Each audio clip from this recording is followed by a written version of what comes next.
जिंदगी का खेल मित्रों बहुत निराला है। कभी ईश्वर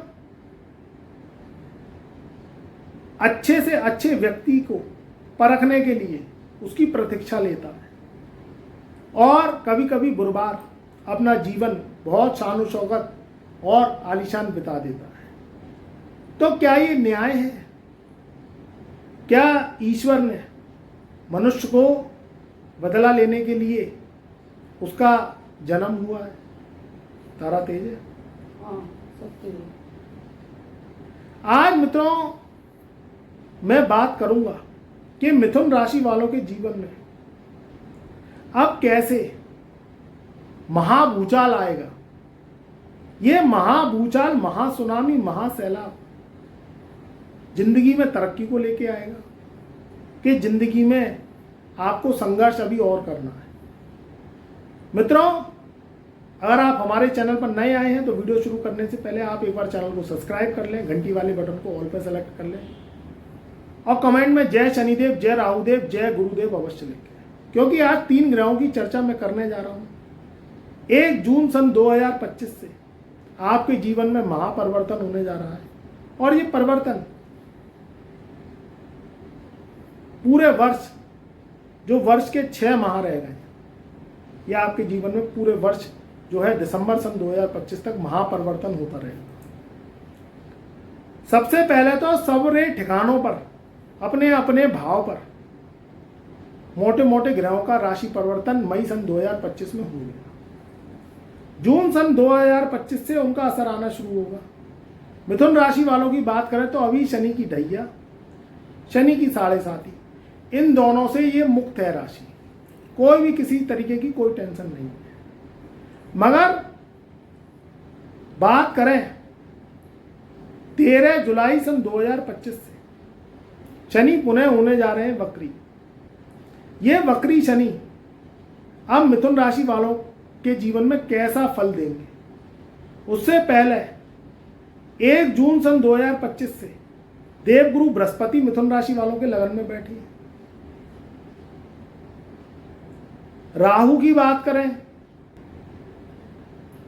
राहु देव मिथुन राशि वालों के 9th हाउस में बैठी है, केतु तीसरे घर में बैठी है, शनि देव मिथुन राशि वालों के 10वें घर में बैठी है।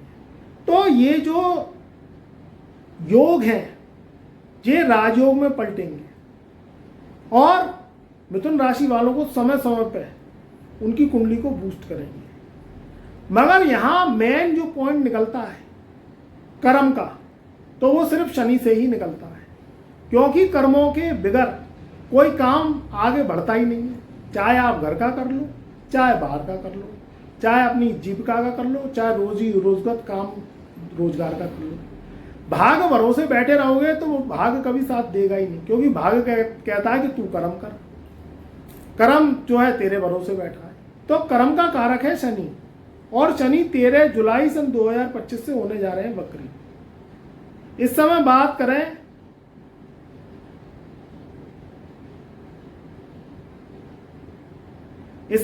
करें तो मिथुन राशि वालों के शनि 10वें घर में बैठे हैं।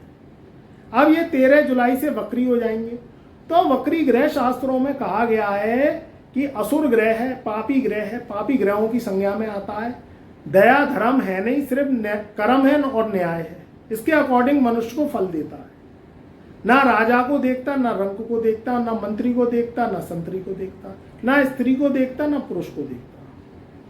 बस इसका खाता है कर्मों का लेखा जोखा। उसके अकॉर्डिंग आपको अच्छे या बुरे फल देता है, जिसमें ये ग्रह लगभग लोगों की नजर में बुराई कहलाता है, क्योंकि उसको कष्ट होता है, मनुष्य को कष्ट होता है, दुख पहुंचती है, दरिद्रता आती है, पैसा आता नहीं, भुखमर्ती के हालात फैलते हैं, नौकरी काम धंधे छूट जाते हैं। तो व्यक्ति फिर इस ग्रह को दुष्ट ही बताने लगता है, अपने कर्मों को दुष्ट नहीं बताता कि वो जाने अनजाने कोई पाप करे आया पिछले जन्म में तो इस जन्म में भुगता नहीं।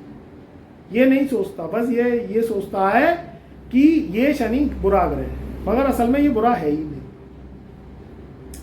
यहां अगर बात करें तो मिथुन राशि वालों के जब वक्री शनि 13 जुलाई से होंगे तो ये 9th हाउस, 8th हाउस और 7th हाउस, इन 3 ग्रहों पे प्रभाव डालेंगे। क्योंकि जब शनि वक्री होता है तो पिछले के पिछले 3 घर को लेता है लपेटे में। यहां शनि थोड़ा सा स्लो हो जाएगा, उल्टी गति हो जाएगी, दिशा से विमुख हो जाएगा। तो सबसे पहले तो भाग्य पे इफेक्ट डालेगा। तो भाग्य तो आपका बुलंद है, क्योंकि मिथुन लगन में, मिथुन राशि में शनि राजयोग कारक होता है, राहु राजयोग कारक होता है, और केतु और शुक्र राजयोग कारक होते हैं, क्योंकि बुध यहाँ का मित्र है, इस लगन, इस राशि का। तो भाग्य बुलंद उन लोगों का रहेगा जो science, technology, mass media, social media, internet, देश विदेश से संबंधित काम करते हैं। उन लोगों को थोड़ी सी मशक्कत करनी पड़ेगी जो लोग जॉब करते हैं। जॉब में आपको प्रयास करने पड़ेंगे, तब आपकी जॉब लगेगी। और जॉब में ट्रांसफर हो सकता है, तो जॉब को तभी छोड़ें जब नई जॉब पक्की कर लें। पता चला पूरी के चक्कर में आधी भी निकल गई।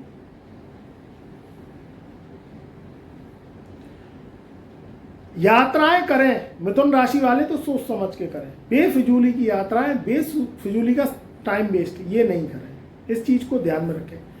परिवार में छोटे भाई बहन, आपके मित्र, रिश्तेदार, इनसे आपको बना के रखनी है, नेटवर्किंग मजबूत रखना है, जिससे आपके ग्रह बुलंद होंगे और आपको शक्तियां और साहस मिलता रहेगा।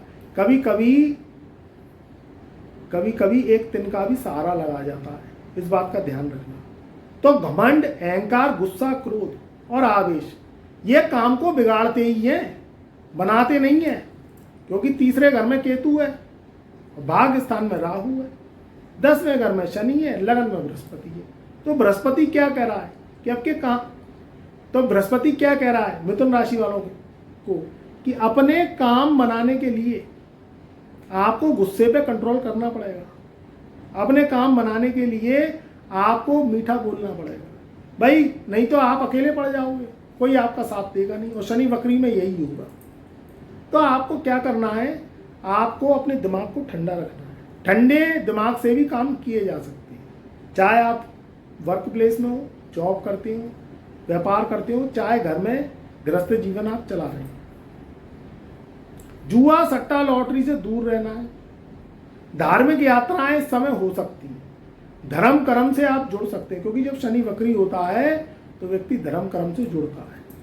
शनि के उपाय समय समय पर करें। अभी आप टेंशन मुक्त रहें, क्योंकि शनि की 7.5 और ढैया आपके ऊपर है ही नहीं।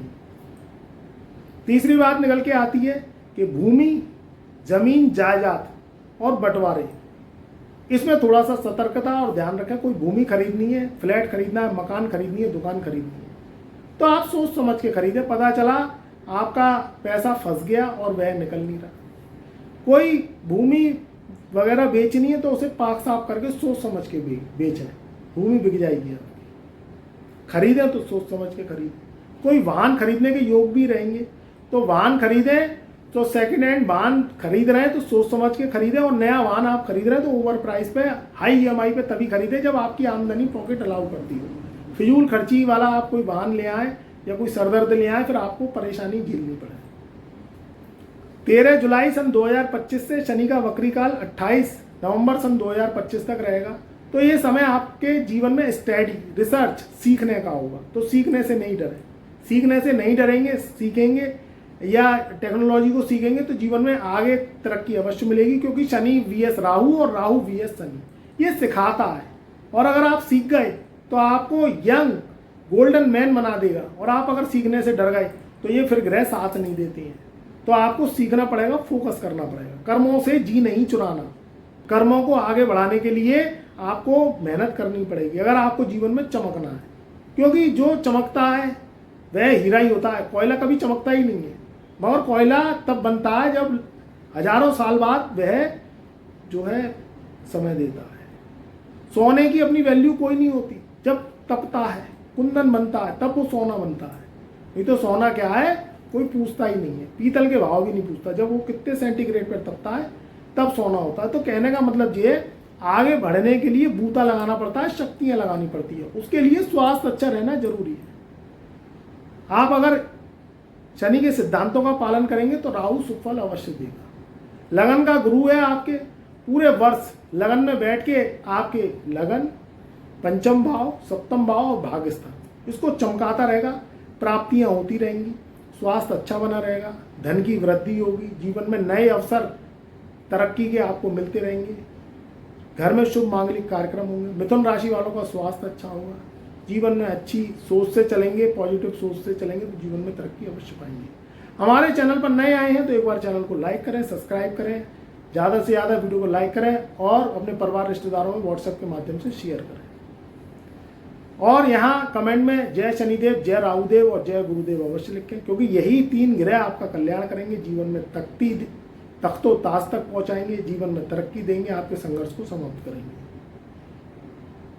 और अगर कोई दिक्कत परेशानी आपके जीवन में कोई भी आ रही है तो चैनल के डिस्क्रिप्शन में हमारा व्हाट्सएप नंबर दिया हुआ है। अगर आप कुंडली दिखाना चाहते हैं, बनवाना चाहते हैं, आप परेशान हैं, कर्जा हो गया है या स्वास्थ्य खराब रहता है या इतने शुभ फल आने के बाद भी आपके जीवन में तरक्की नहीं हो रही, तो फिर आप अपनी कुंडली चेक कराइए, जो हम आपको उपाय दें, प्रश्नों के उत्तर दें, आप मन भाव से उपाय करेंगे तो जीवन में तरक्की अवश्य आएगी। तो व्हाट्सएप में, तो चैनल के डिस्क्रिप्शन में व्हाट्सएप नंबर दिया हुआ है, अपॉइंटमेंट लेके फीस पे करके आप कुंडली विश्लेषण करा सकते हैं। मेरा प्यार, मेरा आशीर्वाद आपके सदा साथ।